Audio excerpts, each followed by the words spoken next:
तो आप सभी को बताया गया था कि लास्ट क्लास में हम लोग क्या पढ़ने वाले हैं आज, पॉलिनोमियल। तो पॉलिनोमियल पे कुछ क्वेश्चंस होंगे जो आपके एग्जाम के लिए काफी इंपॉर्टेंट है ना। तो सीधे सीधे ये क्वेश्चन आपके एग्जाम में आ सकते हैं। कुछ दिनों में आपके एग्जाम शुरू हो जाएंगे, तो एग्जाम के लिए जो भी क्वेश्चन इंपॉर्टेंट है, कुछ क्वेश्चन होंगे, तो जब भी आपको पोल सेक्शन में ऑप्शंस होंगे तो पोल सेक्शन में आंसर करना है। जिस क्वेश्चन में ऑप्शंस नहीं होंगे, पूरा सॉल्यूशन, जिस तरीके से आपके एग्जाम में 3 नंबर 4 नंबर के क्वेश्चंस आते हैं, तो पूरा सॉल्यूशन आप जिस तरीके से करते हो, जल्दी जल्दी आपको सोल्व करना है, चैट सेक्शन में आंसर देना है। ठीक है, तो पहला क्वेश्चन है आपके सामने। पहले क्वेश्चन में आपसे पूछा जा रहा है, दिए गए व्यंजक में से कौन सा एक चर वाला बहुपद है। ठीक है, तो देखना है कौन सा एक चर वाला बहुपद है। तो 4 ऑप्शन है आपके सामने, काफी आसान सा क्वेश्चन है ये वाला, तो ट्राई कीजिएगा इसको। आंसर कहां करोगे, पोल सेक्शन में आंसर करना है। चलिए, पहला क्वेश्चन है आपके सामने, एक चर वाला बहुपद को पहचानने के लिए पूछा जा रहा है, मतलब पॉलिनोमियल इन वन वेरिएबल।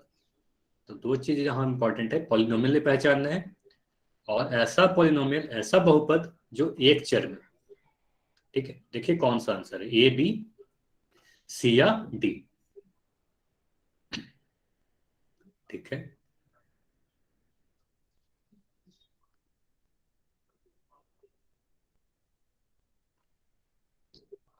एक चर वाला बहुपद, 1 नंबर में ऐसा क्वेश्चन आपके एग्जाम में आ सकता है। ठीक है, सभी लोग को आंसर करना है, ट्राई कीजिए।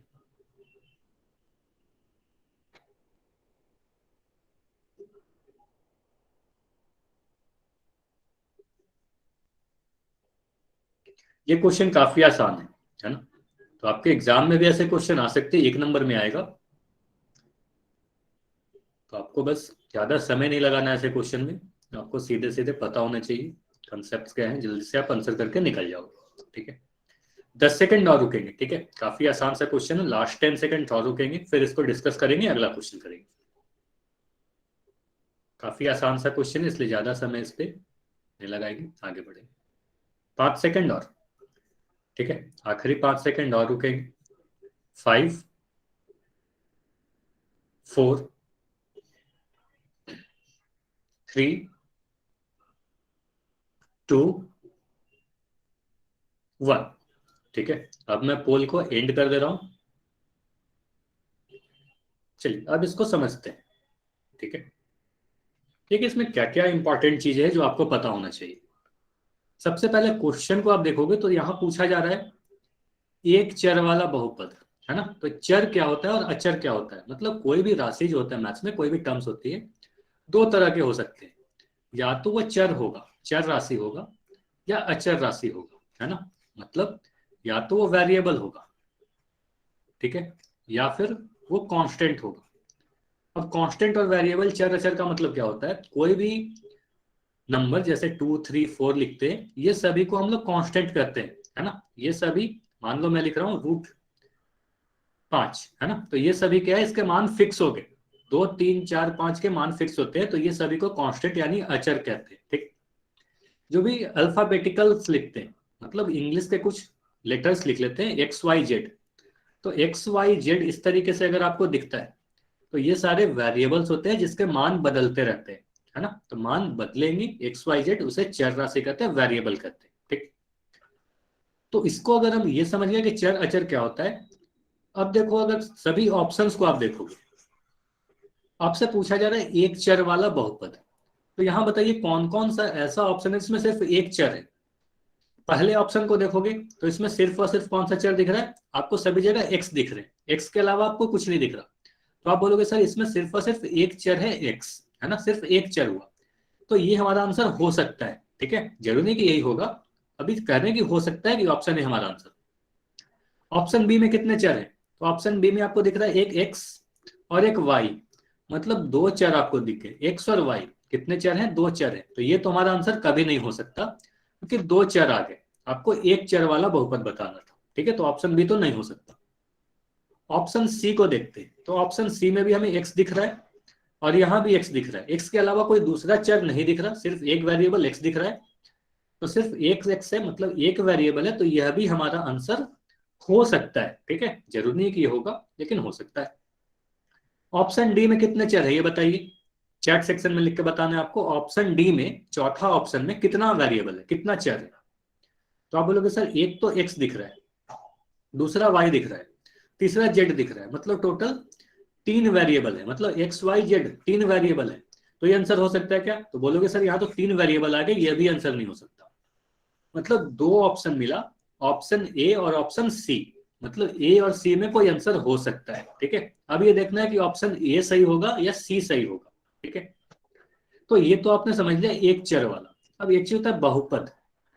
तो बहुपद में आपको एक चीज इंपॉर्टेंट है जो आपको पता होना चाहिए, किसी भी बहुपद में जो चर राशि होता है, मतलब जो वेरिएबल होता है ना, मतलब जो वेरिएबल है, ये ध्यान दीजिएगा, काफी इंपॉर्टेंट है। इसका जो घात होता है, मतलब जो पावर होता है, जो इंडेक्स कहते हैं कई बार, है ना, जो पावर होते हैं, वो कभी भी दो चीज नहीं हो सकता है, कभी भी फ्रैक्शन यानी भिन्न नहीं हो सकता, कभी भी फ्रैक्शनल पावर नहीं हो सकता है बहुपद में, चर राशि पे, वेरिएबल पे। ठीक है, या कभी भी नेगेटिव नहीं हो सकता।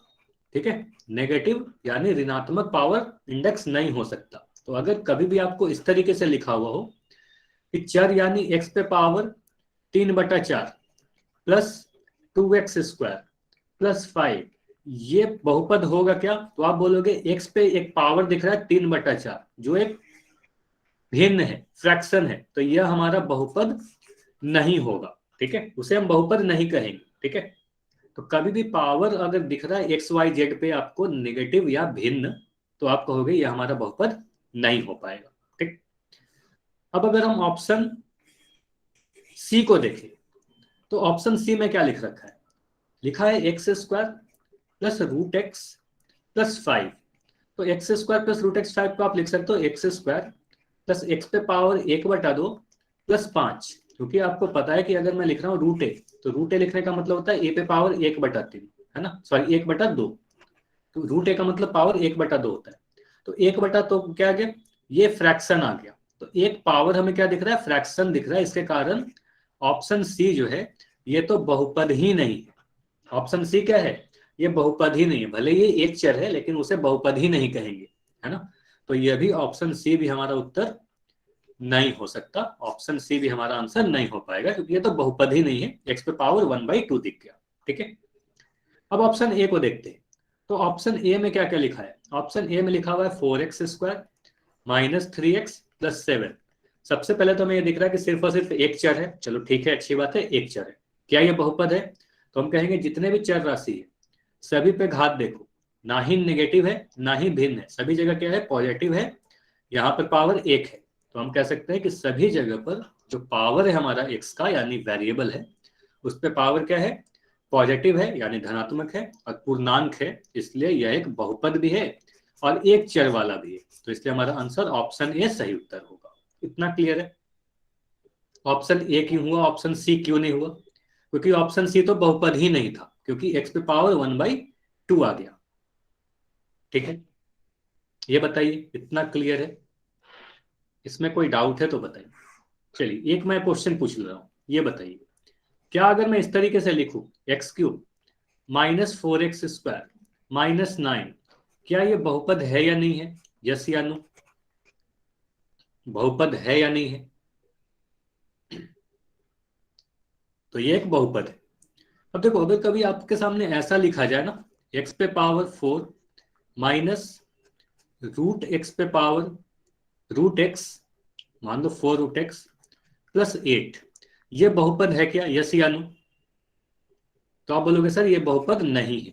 ठीक है, और मैं उदाहरण लिख रहा हूं, मैं दूसरे तरीके से लिख रहा हूं, मान लो इस तरीके से लिख दो, मैं y³ प्लस 2y पे पावर 3/4 प्लस 8 बराबर 0, ये बहुपद है क्या?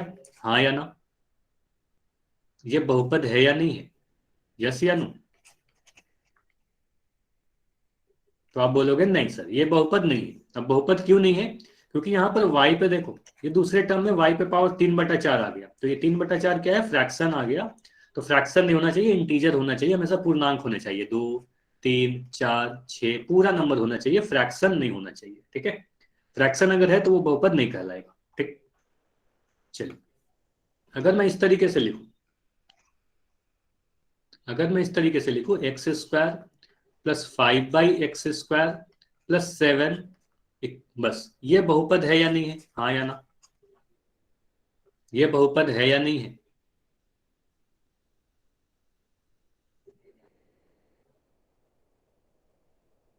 ये बताइए।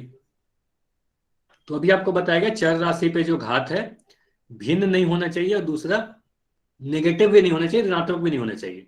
तो वो इसको आप इस तरीके से लिखोगे x² प्लस 5 एक्स पे पावर -2 प्लस 7। ये ध्यान दीजिएगा, अगर मैं लिख रहा हूँ एक्स पे पावर -1 इसका मतलब होता है 1/x। अगर मैं लिख रहा हूँ एक्स पे पावर -2, साथ के साथ ये सारी चीज नोट करते जाना, एक्स का पावर 1/2। अगर मैं एक्स पे पावर -3 लिख रहा हूँ इसका मतलब होता है 1/x पे पावर 3। ठीक है, तो इसका मतलब होता है एक्स पे पावर -3 का मतलब 1/x पे पावर 3। अगर मैं लिख रहा हूँ 4/x³ इसका मतलब होता है 4x पे पावर -3, नेगेटिव का 3 है वो, है ना। तो यहां पर हमें क्या दिख रहा है, एक्स का जो पावर है दूसरे वाले टर्म में पावर क्या है, -2 है, और कैसा पावर है, नेगेटिव पावर है। तो इसलिए क्या कहेंगे, ये अब बताओ ये बहुपद है क्या? अब क्या आंसर है आपका? तो जो भी लोग वाई बोल रहे थे, अब सभी लोग बोलोगे कि नो सर ये एक बहुपद नहीं होगा, क्योंकि यहां पर चर राशि पे एक हमारा पावर नेगेटिव दिख रहा है। ठीक है, तो ये भी बहुपद नहीं होगा। इतनी चीज क्लियर होगी, बहुपद कैसे पहचानोगे? तो जितने वेरिएबल्स हैं सब पे पावर क्या होना चाहिए, नेगेटिव नहीं होना चाहिए, और फ्रैक्शन नहीं होना चाहिए, इंटीजर होना चाहिए, मतलब पूर्णांक होना चाहिए, पॉजिटिव होना चाहिए। इतना क्लियर है? फिर बताइए, आगे बढ़ेंगे अगले क्वेश्चन की तरफ। चलिए, इसमें कोई डाउट है तो अभी माइक ऑन करके पूछ लीजिए, फिर आगे बढ़ेंगे। चलिए, तो अगला क्वेश्चन है, इस क्वेश्चन में आपसे पूछा जा रहा है, काफी आसान सा क्वेश्चन है ये तो, त्रिघात बहुपद का घात क्या होता है? तो इसका आंसर तो क्वेश्चन में ही छुपा हुआ है। ट्राई कीजिए, चैट को मैं बंद कर रहा हूँ, पोल सेक्शन में आंसर करिए, बताइए त्रिघाती बहुपद का घात क्या होता है, डिग्री ऑफ क्यूबिक पॉलिनोमियल क्या होगा? नाम में ही आंसर छुपा हुआ है। ठीक है, इस क्वेश्चन को तो आप 5 सेकंड में कर सकते हो, जितना भी समय लगेगा आपको क्वेश्चन पढ़ने में लगेगा, फिर आंसर आप करके आगे बढ़ जाओगे, है ना। चलिए आंसर कीजिए।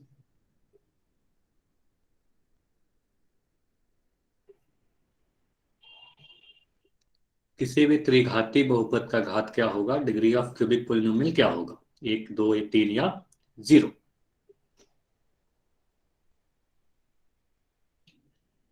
चलिए 10 सेकंड्स और रुकेंगे, काफी आसान सा क्वेश्चन है इसलिए ज्यादा समय इस पर नहीं लगाएंगे, आगे बढ़ेंगे।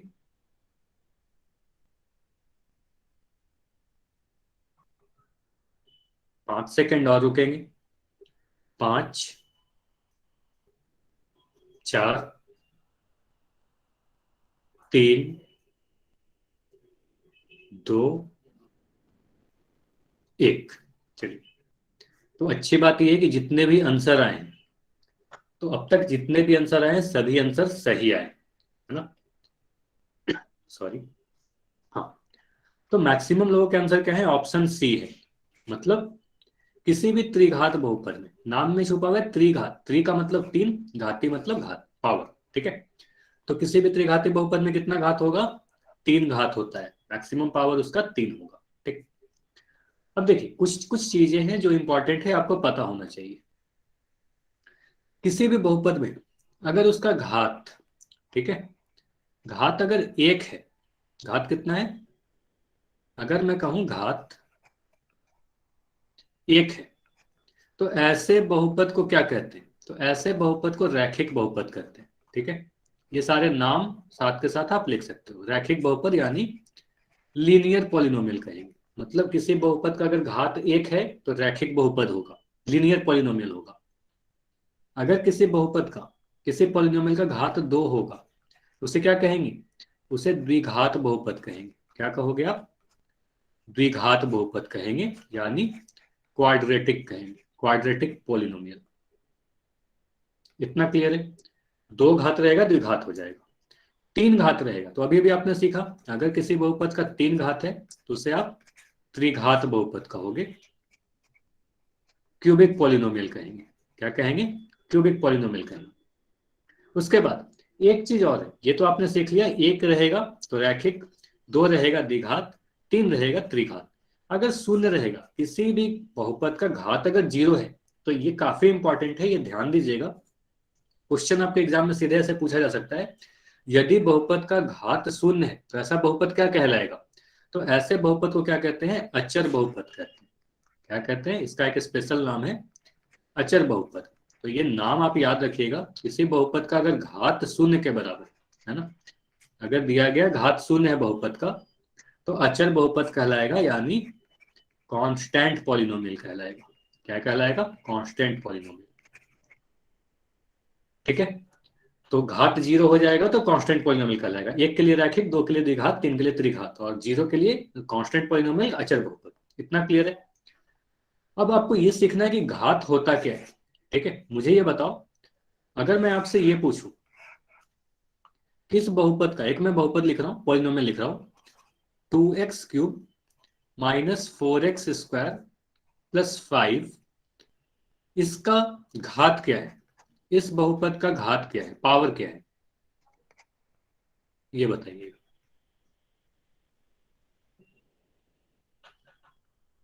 2x³ माइनस 4x² प्लस 5, इसका डिग्री क्या है?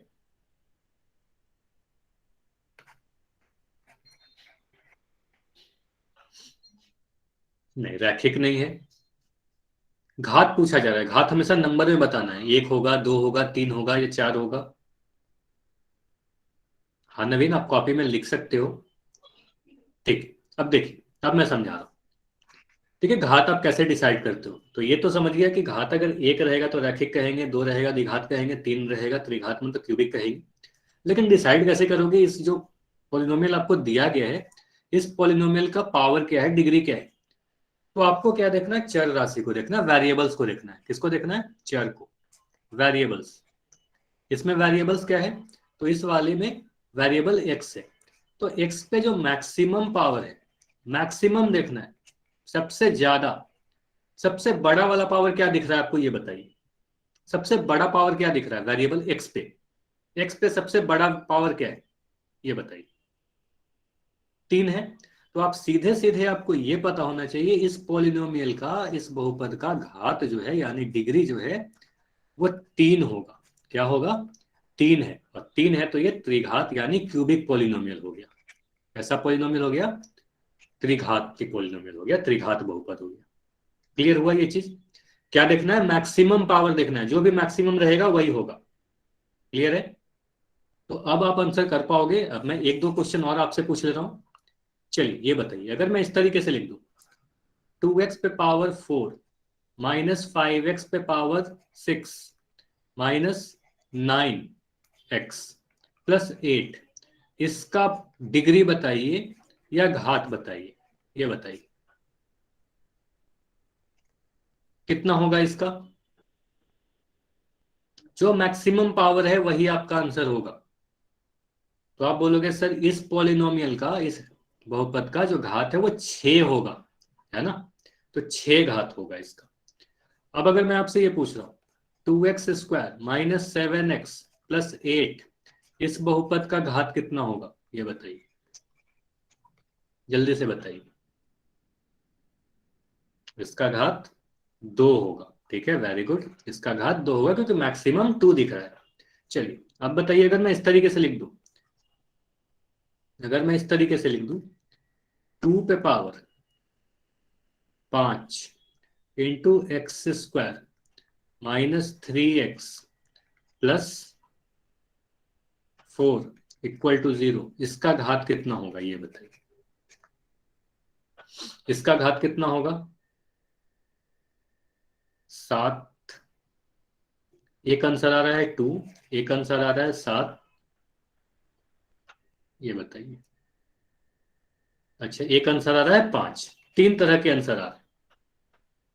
हाँ अब देखिए, अब देखो आपको क्या बोला गया, आपको देखना क्या रहता है, जो वेरिएबल्स है उस पे मैक्सिमम पावर देखना है, कांस्टेंट पे नहीं देखना है। ये 2 पे पावर 5 अगर आप देख रहे हो तो यहां से आपका आंसर गलत हो सकता है, क्योंकि 2 पावर 5 जो है किस पे है, एक कांस्टेंट पे पावर है, इससे फर्क नहीं पड़ता।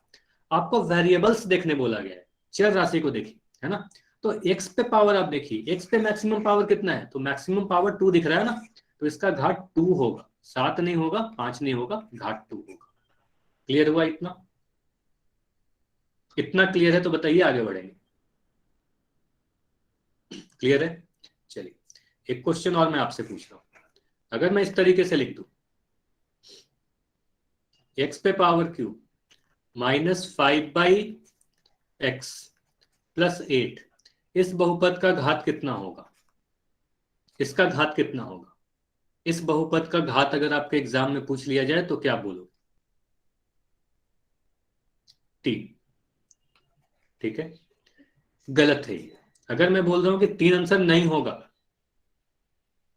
तो आप समझ सकते हो क्या कि क्यों आंसर गलत हुआ आपका। इसको ध्यान दीजिएगा, साथ के साथ इंपॉर्टेंट मैं कर दे रहा हूं।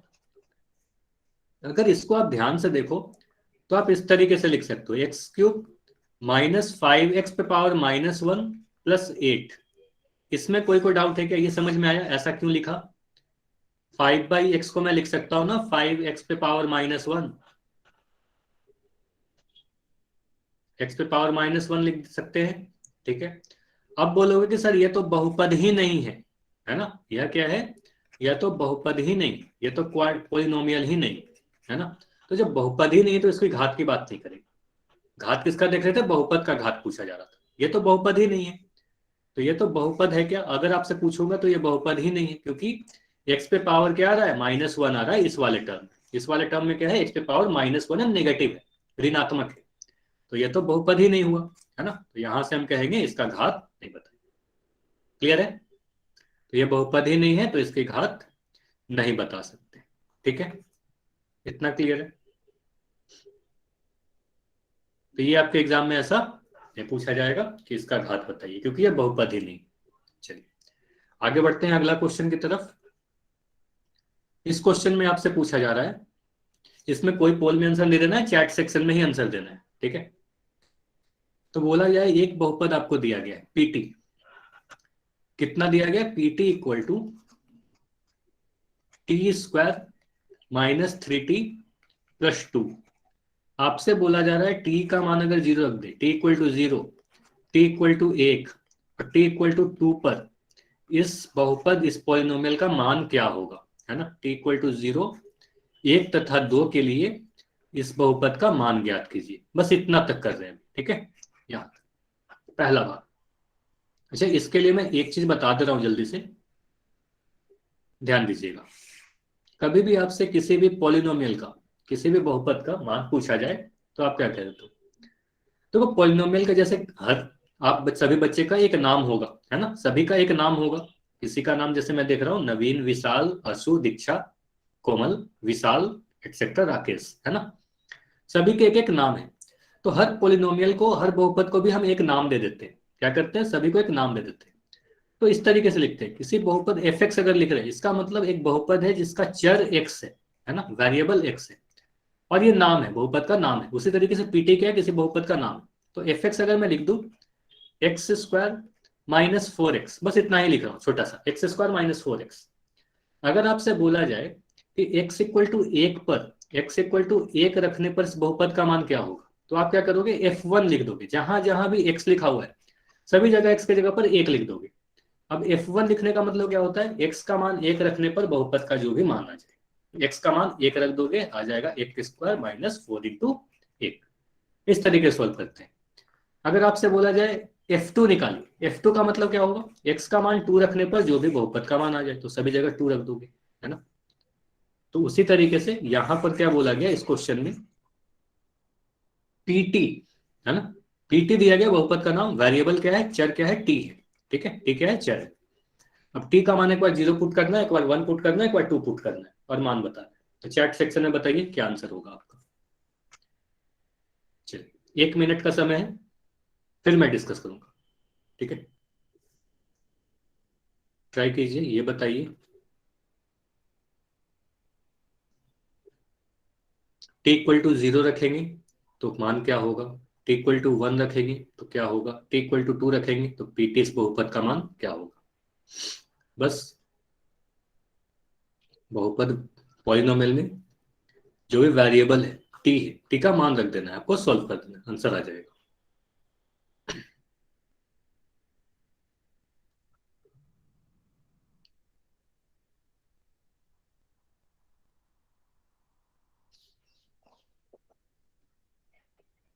चलिए एक आंसर आ रहा है अंजलि का। अंजलि का आंसर है 2,0,0, मतलब आप ये कह रहे हो कि 0 रखने पे 2 आ रहा है, 1 और 2 रखने पे 0 आ रहा है। एक आंसर आ रहा है -2। अच्छा, जगबीर का भी आंसर है 200। ठीक है, सभी लोग अपना अपना आंसर लिखिए, जो भी आपका आंसर आ रहा है चैट सेक्शन में लिखिए, फिर डिस्कस करते हैं। चलिए अब समझते हैं इसको, ठीक है। देखते हैं कौन सा हमारा सही उत्तर होने वाला है। चलिए, तो मैक्सिमम लोगों के 200 ही आ रहे हैं। देखते हैं कौन सा सही उत्तर होने वाला है।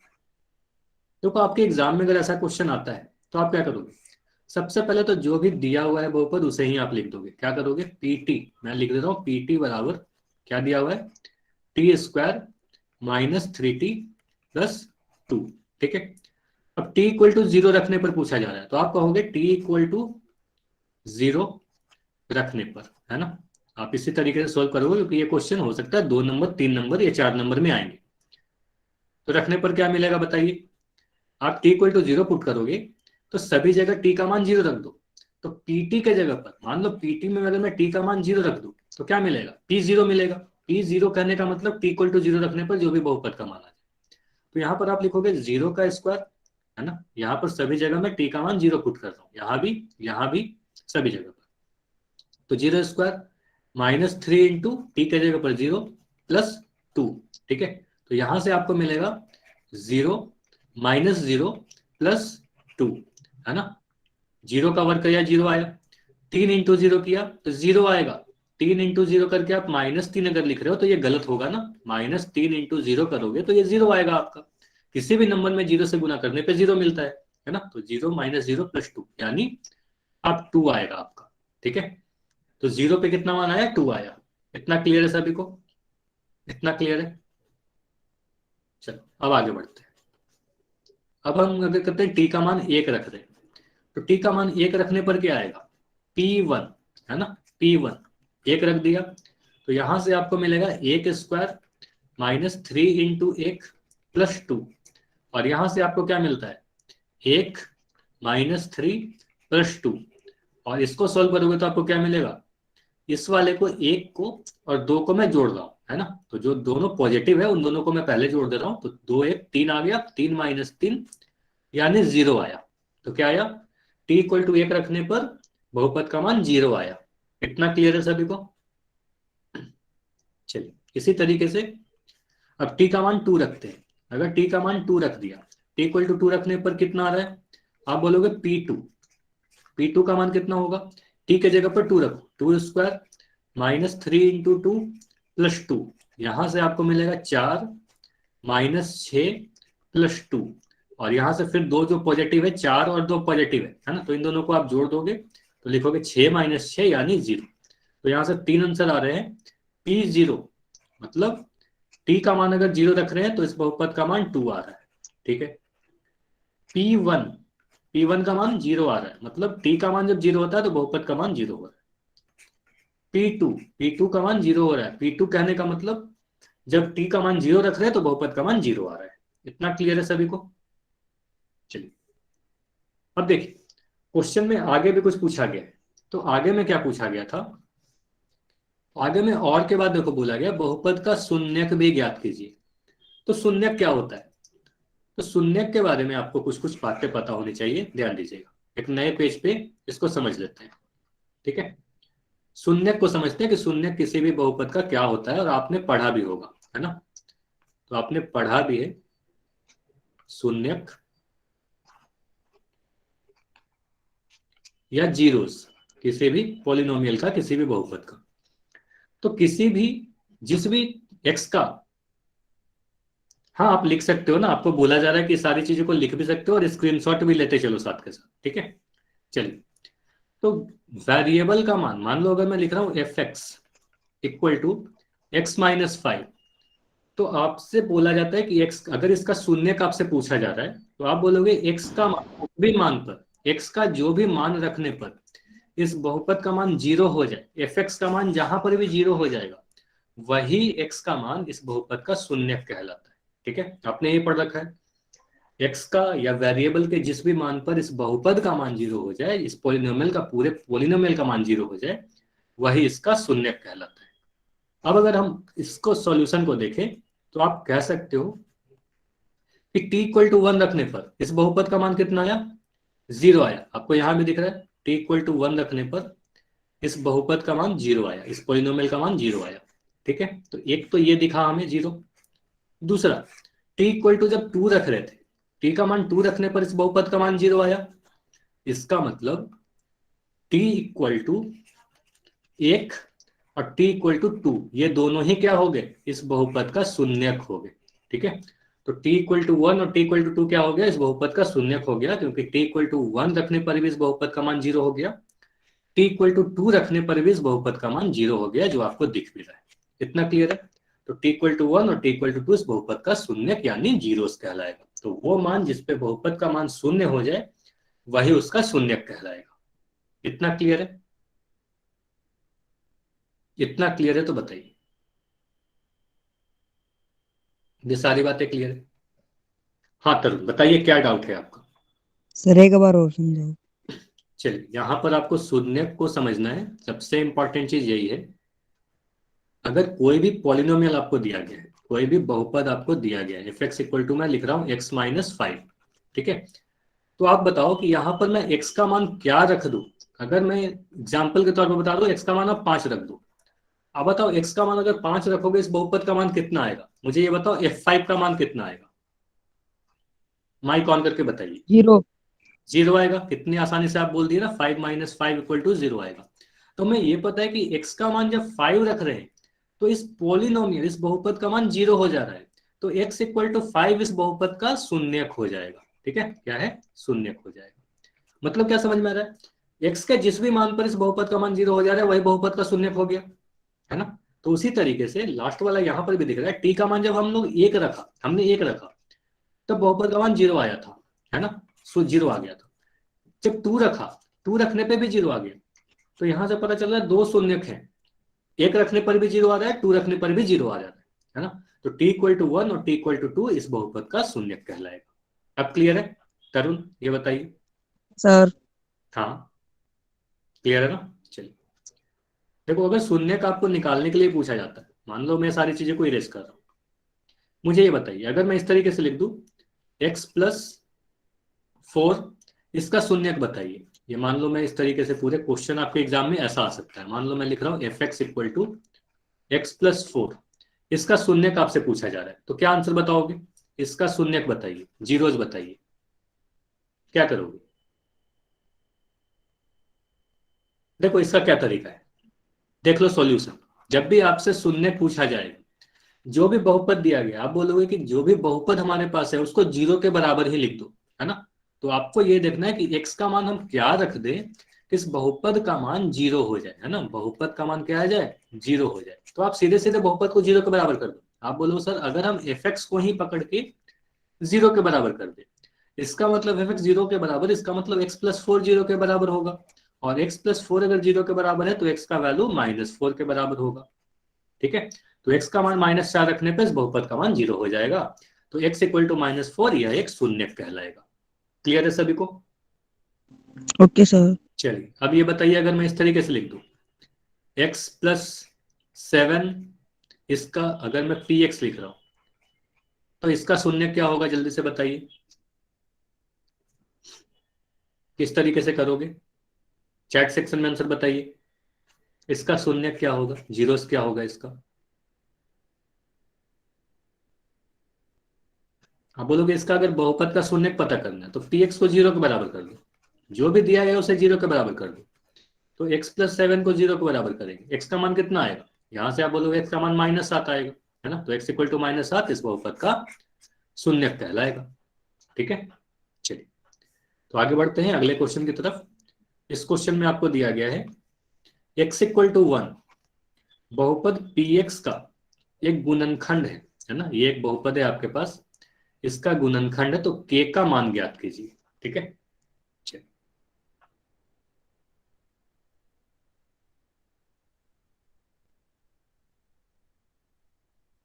ट्राई कीजिए।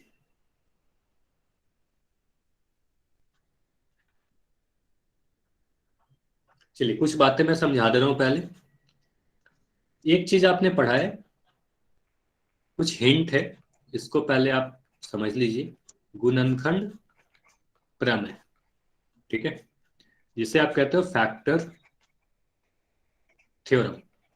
ठीक है, तो फैक्टर थ्योरम या गुणनखंड प्रमेय क्या है? फैक्टर थ्योरम या गुणनखंड प्रमेय में एक चीज आपको यह बताया गया कि x माइनस ए, यदि x माइनस ए किसी बहुपद, सारी चीजें मैंने लिख रहा, यदि x माइनस ए, ध्यान से सुनिएगा, यदि x माइनस ए किसी बहुपद fx का एक गुणनखंड है, क्या बोला, x माइनस ए यदि fx का गुणनखंड है, तो x माइनस ए को आप जीरो कीजिएगा, यहां से जो भी आता है x का मान जी ए आ जा रहा है ना, तो एफ ए, यानी जब x का मान a पुट कर दोगे इस वाले में, तो उसका मान हमेशा जीरो के बराबर हो जाएगा, यानी एफ ए का मान जीरो के बराबर हो जाएगा। ठीक है, तो ये गुणनखंड प्रमेय था कि यदि x माइनस ए किसी पॉलिनोमियल एफ एक्स का गुणनखंड है, तो एफ ए का मान जीरो के बराबर होगा। ठीक है, तो अगर ऐसा है, बोला जा रहा है कि x माइनस ए इस बहुपद का गुणनखंड है, तो k का मान बताइए। तो कुछ समय दिया जा रहा है आपको, पहले खुद से ट्राई कीजिए, फिर मैं बताऊंगा।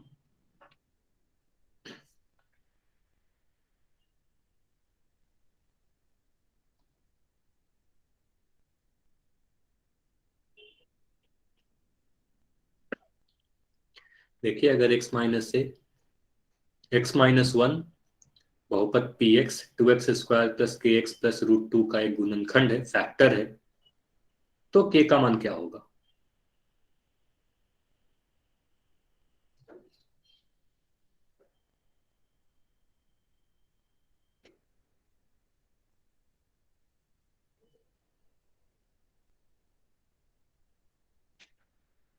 चलिए कुछ आंसर आने लगे हैं, very good,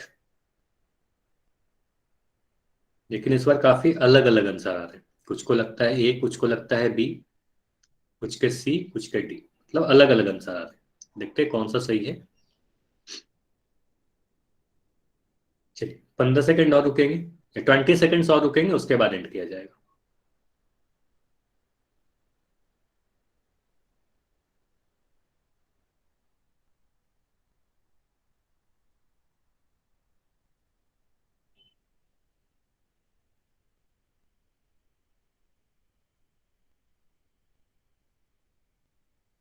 fifteen seconds,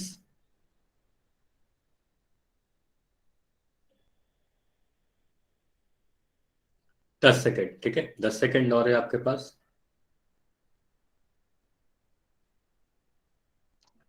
5 second, ठीक है, 5, 4, 3, 2, 1। चलिए अब मैं पोल को एंड कर दे रहा हूं। अब इसको समझते हैं।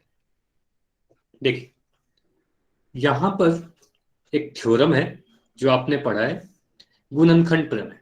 पहले गुणनखंड प्रमेय का एक स्टेटमेंट समझ लेना है, स्टेटमेंट समझ लोगे फिर ये क्वेश्चन समझ में आ जाएगा, है ना। अच्छा, नवीन कुमार से जो बच्चे हो, आप चैट सेक्शन में ABCD क्यों लिख रहे हो, पहले ये बताइए। जो आपका एक आंसर है, आपको बस एक आंसर देना है ना, चारों आंसर नहीं देने। चलिए, ठीक है,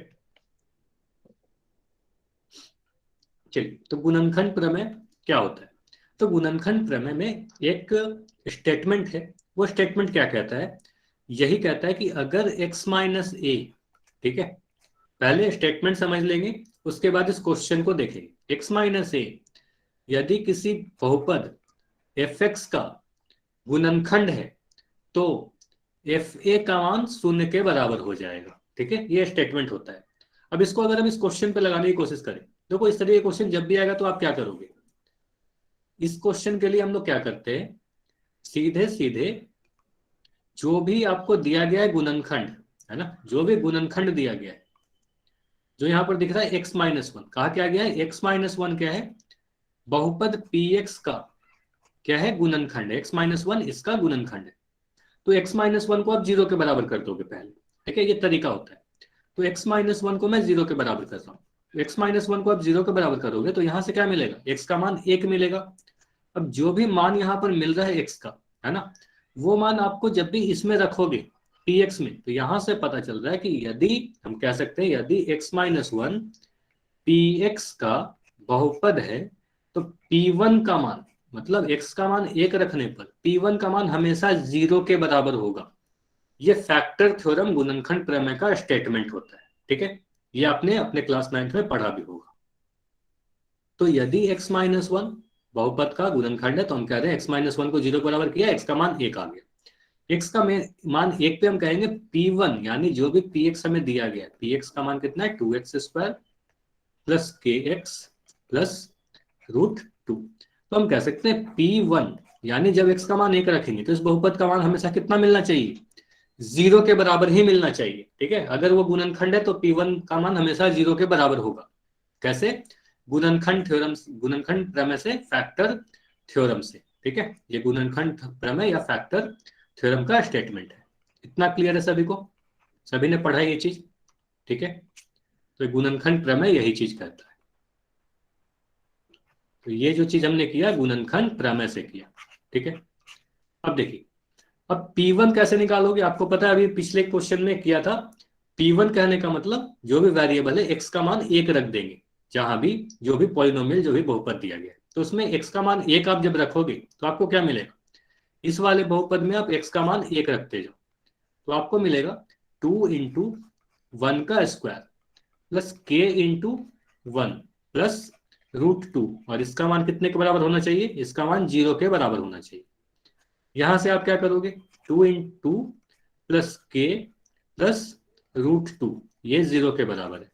यहां से k का मान कितना मिलेगा आपको, यहां से आप k लिख सकते हो -2 माइनस √2।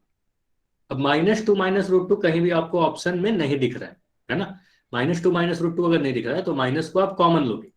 अगर आप माइनस को कॉमन लोगे तो आपको क्या मिलेगा, 2 प्लस √2 मिलेगा, है ना, 2 प्लस √2, दोनों के साइन बदल गए। आपको ये पता होना चाहिए कि अगर मैं लिख रहा हूं -a माइनस b, अगर मैं माइनस को कॉमन ले लिया तो बन जाएगा a प्लस बी, है ना। तो माइनस अगर कॉमन ले लिया तो जो भी चीज लिखा हुआ है उसका साइन बदल जाता है सभी का। तो आंसर कौन सा सही है, तो अगर हम देखें तो हमें दिख रहा है कि ऑप्शन बी हमारा सही उत्तर है, ये वाला। इतना क्लियर है सभी को, ये समझ में आया किस तरीके से किया, गुणनखंड प्रमेय यानी फैक्टर थ्योरम लगाया और कुछ नहीं किया। तो सीधे सीधे आपको ये पता होना चाहिए कि अगर इसको मैं एक और उदाहरण से अगर मैं समझा, ठीक है, चलो ये ध्यान दीजिएगा। अगर मैं कह रहा हूं x-2, ठीक है, ध्यान दीजिएगा, अगर मैं कह रहा हूं x-2, सारी चीज लिखाने जा रहा, ध्यान से सुनिएगा, सारी चीज समझ में आ जाएगी। x-2, ठीक है, दूसरे उदाहरण से समझते हैं दीक्षा, ठीक है।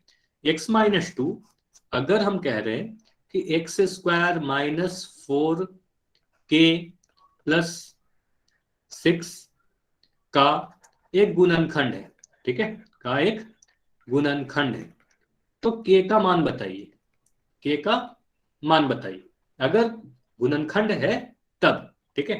या कर देते इस बार x+2 कर देते, ठीक है, कुछ नया आप लोग सीखो। यदि x+2 x² minus 4k plus 6 का एक गुणनखंड है तो k का मान बताइए। तो आप क्या करोगे, जब भी ऐसा क्वेश्चन आए तो जो भी ये गुणनखंड है ना, तो इसको 0 के बराबर कर दो, सबसे पहले इसको 0 के बराबर करोगे तो लिखोगे x+2 अगर हम 0 करते हैं तो यहां से क्या मिलेगा, x का मान -2 मिलेगा, ठीक है। इतना समझ में आ गया, जो भी गुणनखंड था इसको 0 के बराबर आप करोगे तो यहां से x का मान -2 आ गया, ठीक। अब अगर ऐसा है तो इसको कुछ नाम दे दो, इसका मैं नाम देता हूं fx, ठीक है। तो यहां से हमें यह पता चल रहा है कि f-2 अगर x+2 इस वाले का गुणनखंड है तो इसका मतलब होता है कि f-2 का मान हमेशा 0 के बराबर होगा, ये गुणनखंड प्रमेय फैक्टर थ्योरम कहता है, ठीक है। ये -2 कहां से आया, यहां से आया, ठीक है। अब f-2 कैसे निकालोगे, इस वाले में इस वाले में x का मान -2 पुट कर दोगे, तो ये -2 का। अच्छा, जिनका भी माइक ऑन है, माइक बंद करना है सभी को, ठीक है। चलिए, तो यहां पर x का मान -2 पुट करोगे तो -2 का स्क्वायर -4k + 6 बराबर 0, ठीक है। यहां से सोल्व करोगे आपको क्या मिलेगा, 4 -4k + 6 बराबर 0। यहां से आप लिख सकते हो 10 -4k बराबर 0। यहां से आप लिखोगे 10 बराबर 4k, है ना। यहां से k मिल जाएगा आपको 10/4 यानी 5/2। तो k का मान कितना आया, k का मान 5/2 आया। इतना क्लियर है। तो इस तरीके से हम लोग सोल्व करते हैं। तो 2 क्वेश्चन कर लिया, एक तो ऊपर क्वेश्चन था, एक ये वाला क्वेश्चन का था।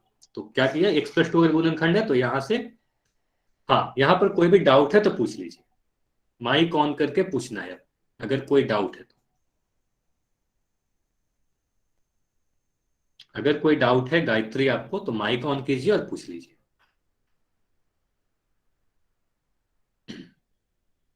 सर सारा समझा दो एक बार। अच्छा ठीक है, ये वाला क्वेश्चन फिर से समझा देते हैं, ठीक है। क्वेश्चन में रहने देता हूं।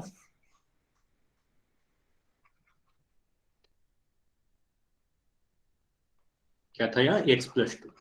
अब ध्यान से सुनिएगा, ठीक है। मैं कह रहा हूं x+2 क्या है, fx x² - 4k + 6 का क्या है, गुणनखंड है। तो जब भी ऐसा क्वेश्चन आपके सामने आता है ना कि x+2 इस वाले पोलिनोमियल, इस वाले बहुपद का गुणनखंड है, तो k का मान बताइए। तो जो भी गुणनखंड है इसको 0 के बराबर कर दो। तो यहां से आप लिखोगे x+2 बराबर 0 लिखने पर x का मान कितना आता है, x का मान -2 आता है ना। x का मान -2 के बराबर आता है। इतने में डाउट है बताइए, इतना क्लियर है सभी को, इतना क्लियर है ना। एक एक स्टेप बताइए। x+2 0 के बराबर किया तो x का मान -2 आया, ठीक। अब आप क्या करोगे, अब आप बोलोगे यदि x = यहां पर -2 आ रहा है और अगर x+2 इसका फैक्टर है, इसका गुणनखंड है, तो f-2 का मान 0 के बराबर होगा। यह जो लिख रहा हूं मैं, ये गुणनखंड प्रमेय का स्टेटमेंट है। सीधे सीधे आप अपने एग्जाम में ऐसे लिख सकते हो, ठीक है, गुणनखंड प्रमेय से कि f-2 का मान 0 होगा। अगर x का मान यहां पर 3 आता तो आप बोलते f3 का मान 0 होगा। अगर x यहां पर x का मान 1 आता तो आप बोलते f1 का मान 0 होगा, है ना। जो भी x का मान आएगा, गुणनखंड वाले को, गुणनखंड को 0 करोगे, वहां से जो भी x का मान आ जा रहा है उतना f यहां पर पुट करोगे, उसका मान 0 आएगा। यानी अगर यहाँ -2 आ रहा है तो मैं कहूंगा f-2 0 के बराबर होगा, ठीक है। अब f-2 यहाँ इतना समझ में आया, पहले ये बताइए, इतना क्लियर हुआ कि f-2 0 के बराबर होगा गुणनखंड प्रमेय से, ठीक है। फिर आगे बढ़ेंगे, चलिए।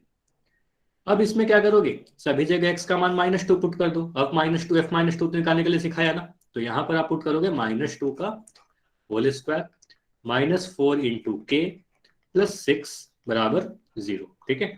अब यहां पर इसको सॉल्व करते जाइए, आपको मिलेगा -2 का वर्ग करोगे तो कितना मिलेगा, -2 × -2, और यहां से मिल जाएगा 4, है ना। तो यहां से मिला 4 -4k + 6 बराबर 10।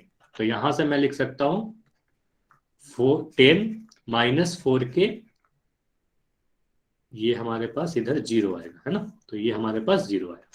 तो 10 - 4k = 0। तो यहां से हमारे पास कितना आ रहा है, 4k बराबर 10, और यहां से k बराबर 10/4 यानी 5/2। तो ये तो बस सॉल्यूशन का पार्ट हो गया, है ना। तो यहां से इसके बाद तो आप सोल्व कर सकते हो सारा कुछ। इतना क्लियर है। अब इसमें कोई डाउट, तो ऐसा क्वेश्चन आएगा तो आप कर लेंगे, ठीक है। तो अगला क्वेश्चन करते हैं, ठीक है।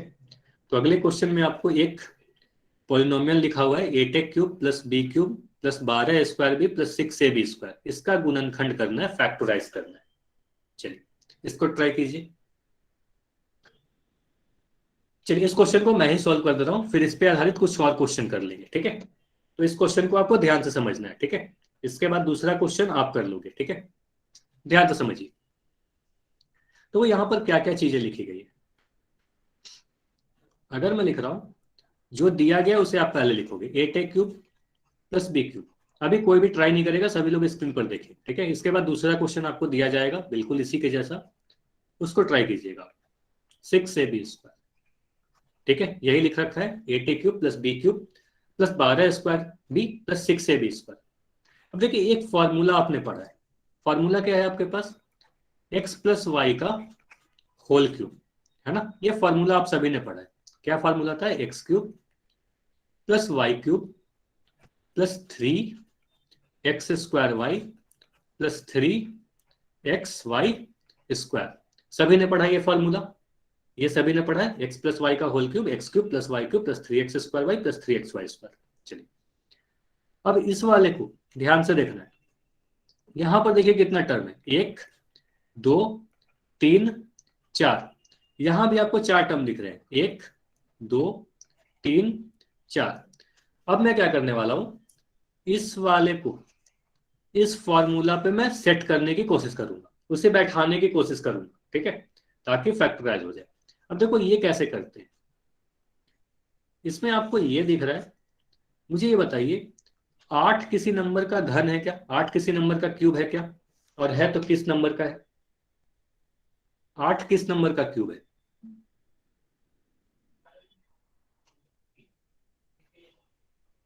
ये बताइए। 2 का, मतलब 2 का क्यूब करेंगे तो 8 आ जाएगा।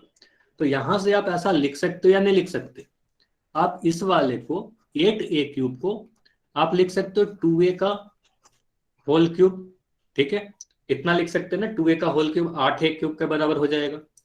और b³ को तो मैं b³ ही लिख रहा हूं, ठीक है, b³ को मैं b³ ही लिख रहा हूं। अब ध्यान से देखिएगा, यहां पर मैं जो 2a है, इस 2a को मैं x मान ले रहा हूं, ठीक है, इसको मैं x मान ले रहा हूं, और b³ इसको मैं y मान ले रहा हूं, ठीक है, इसको मैं y मान ले रहा हूं। तो यहां से हमें यह समझ में आ रहा है कि अगर हम x के जगह पर, है ना, x के जगह पर मैं 2a लिखूं, ठीक है, y के जगह पर मैं b ही लिखूं, y के जगह पर मैं b लिखूं, ठीक, तो यहां से हमारे पास क्या बन के आएगा, अब इसको कंपेयर कीजिएगा, तुलना कीजिएगा, ठीक है। देखो मैं क्या क्या लिख रहा हूं, 8a³ को मैं लिख रहा हूं 2a का होल क्यूब, ठीक है, यहां पर मैं b³ है तो यहां पर मैं b³ लिख दे रहा हूं, ठीक है। अब इस वाले में देखो, इस वाले को आपको देख रहा है यहां पर, है ना, फॉर्मूला जहां लिखा हुआ है, ये फॉर्मूला को देखिए, ये 3 है तो मैं यहां पर 3 लिख दिया, ठीक है, ये जो 3 है 3 लिख दिया। यहां पर क्या है, x², है ना, क्या है x², तो x² की जगह पर क्या लिखेंगे, 2a का होल स्क्वायर, क्या लिखा, 2a का होल स्क्वायर, तो यहां पर आप लिखते हो 2a का होल स्क्वायर, ठीक है। उसके बाद क्या है y, तो y की जगह पर आप क्या लिखोगे, b लिखोगे, तो y की जगह पर मैं b लिख दिया, ठीक है। अब इसको आपको चेक करना है कि ये 12² b के बराबर है या नहीं है, तो आप देखो इसको चेक करोगे तो आपको मिल जाएगा 3 × 4a² × b, और ये मिल जाएगा आपको 12a² b, है ना। तो इसका मतलब हमने जो लिखा है सही लिखा है, ठीक है, जो लिखा सही लिखा। तो 12a² b को इस तरीके से लिखा जा सकता है, ठीक है। अब आगे बढ़ो, अब आप आगे बढ़ोगे तो आपको मिलेगा, इस वाले टर्म को देखो, चौथा टर्म को देखो, तो चौथा टर्म में आपको दिख रहा है 3xy²। तो इस 3 के लिए मैं यहां पर 3 लिख दे रहा हूं, ठीक है, क्या लिखा, 3 लिख दिया, फिर गुना। x के जगह पर आप क्या लिखोगे, x के जगह पर आप कह रहे हो कि मैं 2a लिखूंगा सर, x के जगह पर आप 2a लिखोगे, तो यहां पर क्या लिख दिया, 2a लिखा। फिर y², तो y के जगह पर आप क्या लिखोगे, y के जगह पर आप b लिख रहे हो, y के जगह पर आप b लिख रहे हो, तो यहां पर मैं लिख दे रहा हूं b², क्योंकि यहाँ b² है, तो यहां पर मैं लिख दे रहा हूं b²। इतना क्लियर है सभी को। तो इसको आप चेक करोगे तो आपको मिल जाएगा 6ab², ये पूरा 6ab² को मैं इस तरीके से लिख दिया हूं, ठीक है, 6ab² ही है, इतना क्लियर है। तो y² की जगह पर मैं b² लिख दिया, ठीक है। चलिए चलिए अब आगे बढ़ते हैं। अब इसको ध्यान से आप अगर देखोगे तो इस वाले को मैं जहां जहां भी 2a है सभी को मैं अगर x से कंपेयर करूं तो ये हमारे पास देखो x³ है, फिर ये देखो y³ है, प्लस 3x² y। मैं इसको एक बार दिखाने के लिए लिख रहा हूं, ये जरूरी नहीं कि आप अपने एग्जाम में लिखो, x³ + y³ प्लस 3, देखो 2a की जगह पर मैं x लिखूं तो x² y, है ना, फिर 3ab², तो ये पूरा xy3, फिर हमें दिख रहा है 2a, तो 2a की जगह पर आप लिखोगे x, और b² की जगह पर आप y² लिखोगे। मतलब ये पूरा का पूरा इस फॉर्मूला पे सेट हो गया है ना। और इस वाले को आप लिखते हो क्या, इस वाले को आप लिखते हो एक्स प्लस वाई का होल क्यूब, है ना। तो यहां से x के जगह पर फिर से आप वापस क्या लिख दोगे 2a, और y के जगह पर आप लिख दोगे b, तो यानी 2a प्लस बी का होल क्यूब है। और 2a प्लस बी का होल क्यूब के बाद क्यों लिखोगे 2a प्लस बी, फिर 2a प्लस बी, फिर 2a प्लस बी, 3 बार आप लिख दोगे, है ना। तो ये फैक्टराइज हो गया, गुणनखंड हो गया। इतना क्लियर है सभी को? बस फॉर्मूला पे बैठा दिया और कुछ नहीं किया, ठीक है। तो जहां जहां 2a है वहां पर x से कंपेयर किया, जहां b है वहां y से कंपेयर किया, ठीक है। तो एक क्वेश्चन है, इसको आप ट्राई कीजिएगा, ठीक है। तो इस क्वेश्चन को आप ट्राई कीजिएगा।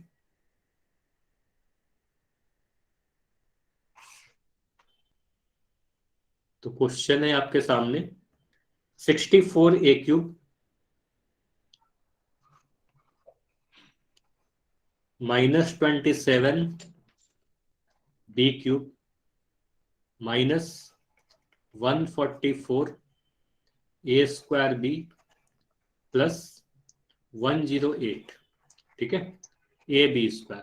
तो इस क्वेश्चन को नोट कर लेना है आपको, इस क्लास के बाद इस क्वेश्चन को ट्राई करना है सॉल्व करने की, ठीक है। 64a³ -27b³ -144a²b plus 108ab², ठीक है। इसको ट्राई कीजिएगा। फॉर्मूला मैं बता दे रहा हूं, फॉर्मूला आपको ये यूज करना पड़ेगा, x माइनस वाई का होल क्यूब इसमें लग रहा है, और इसका फॉर्मूला क्या होता है x³ minus y³ -3x² plus 3xy²। तो इस पे ट्राई कीजिएगा, इसको सेट करने का। चलिए आज की क्लास इतना ही रखेंगे। आज की क्लास में सारी चीज समझ में आ गई, कोई भी डाउट है तो आप पूछ सकते हो, ठीक है। और कोई भी बताइए चैट सेक्शन में लिख के।